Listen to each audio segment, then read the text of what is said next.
प्यारे बच्चों नमस्कार। आज की ऑनलाइन क्लास में आपका स्वागत है।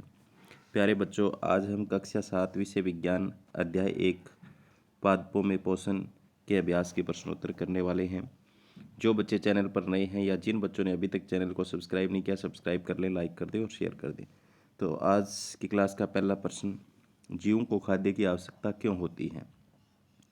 तो जीवों को निम्नलिखित कारणों से खाद्य की आवश्यकता होती है, जैसे ऊर्जा प्राप्ति करने के लिए, शरीर का निर्माण करने के लिए, शरीर में कोशिकाओं ऊतकों की टूट फूट की मरम्मत के लिए, शरीर की वृद्धि एवं विकास के लिए खाद्य यानी भोजन की आवश्यकता होती है। अगर वो खाद्य लेगा, भोजन लेगा, तो उसे ऊर्जा प्राप्ति होगी, शरीर का निर्माण होगा, शरीर की निर्माण का मतलब वृद्धि होगी, शरीर में कोशिका ऊतकों की मरम्मत की टूट फूट होगी, तो इसलिए उसे खाद्य की आवश्यकता होती है। परजीवी एवं मृत जीवी में अंतर स्पष्ट करें। वह जीव जो अन्य जीव परपोषी से भोजन या आवास प्राप्त करते हैं तथा परपोषी को हानि भी पहुंचाते हैं, परजीवी कहलाता है। इस प्रकार परजीवी परपोषी को नुकसान पहुंचाकर लाभ प्राप्त करता है। उदाहरण के लिए अमरबेल। अमरबेल आपने देखा होगा किसी दूसरे पादप पर रहती है। वो जो पौधा है वो परपोषी कहलाता है, जिस पर रहती है, उससे उसका भोजन चूसती है। तो अमरबेल एक परजीवी है। मृत जीवी वह जीव जो पौधों या जंतुओं के गले सड़े जैविक पदार्थों से अपना भोजन प्राप्त करता है, मृत जीवी कहलाता है। उदाहरण के लिए कवक एवं जीवाणु। इसके बाद में आप पत्ती में मंड स्टार्च की उपस्थिति का परीक्षण कैसे करेंगे? तो पत्तियों में मंड स्टार्च की उपस्थिति का परीक्षण करने के लिए आयोडीन विलयन का उपयोग किया जाता है। पौधे की एक पत्ती लेकर उस पर आयोडीन विलयन की कुछ बूंदें डालिए। पत्ती का नीला काला रंग हो जाएगा, यह दर्शाता है कि पत्ती में मंड या स्टार्च है। हरे पादपों में खाद्य संश्लेषण प्रक्रम का संक्षिप्त विवरण दीजिए। तो ये है खाद्य संश्लेषण प्रक्रम का समीकरण। कार्बन डाइऑक्साइड प्लस में जल, सूर्य का प्रकाश, क्लोरोफिल, कार्बोहाइड्रेट प्लस ऑक्सीजन मुक्त होती है। तो इसमें क्या है देखो, हरे पादप खाद्य संश्लेषण प्रकाश संश्लेषण की क्रिया द्वारा होता है। हरे पादपों में खाद्य संश्लेषण प्रकाश संश्लेषण की प्रक्रिया द्वारा यानी भोजन निर्माण प्रकाश संश्लेषण की प्रक्रिया से होता है। प्रकाश संश्लेषण के दौरान पत्ती की क्लोरोफिल युक्त कोशिकाएं सूर्य के प्रकाश की उपस्थिति में कार्बन डाइऑक्साइड जल से कार्बोहाइड्रेट का संश्लेषण करती है। इस प्रक्रम को निम्नलिखित समीकरण द्वारा दर्शाया जा सकता है, जैसे ऊपर हमने देखा। इस प्रक्रम में ऑक्सीजन निर्मुक्त होती है, कार्बोहाइड्रेट अंतः स्टार्च मंड में परिवर्तित हो जाते हैं। पत्ती में स्टार्च की उपस्थिति प्रकाश संश्लेषण प्रक्रम का संपन्न होना दर्शाती है। स्टार्च भी एक प्रकार का कार्बोहाइड्रेट है।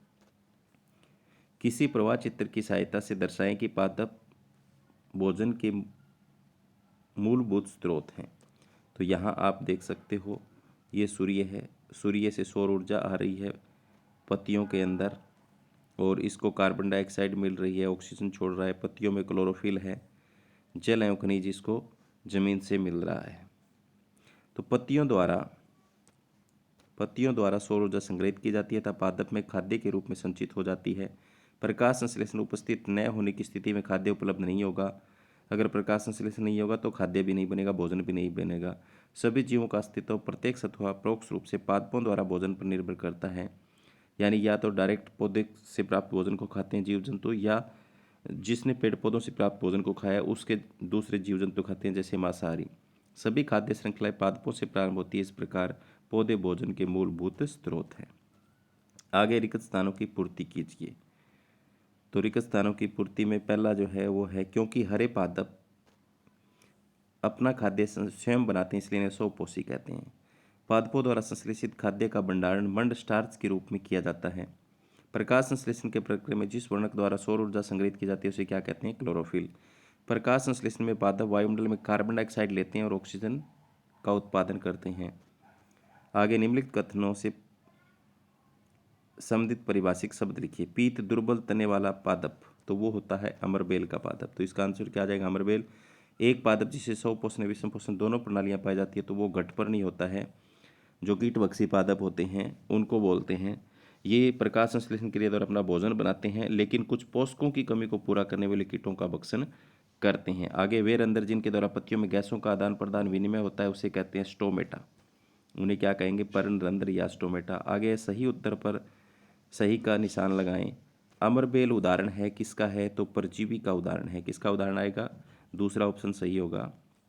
आगे कीटों को पकड़कर अपना आहार बनाने वाले पादप, वो होते हैं घटपर्णी या पिक्चर पादप। इसके बाद में है कॉलम ए में दिए गए शब्दों का कॉलम बी से सही मिलान करना है। तो यहाँ आप इनका सही मिलान कर सकते हो। क्लोरोफिल किस में पाया जाता है? तो पत्ती में पाया जाता है। नाइट्रोजन जीवाणु का स्थिरीकरण करते हैं। अमरबेल जो है वो परजीवी पादप है। कीटभक्षी क्या होते हैं? घटपर्णी होते हैं, जंतु परपोषित हैं।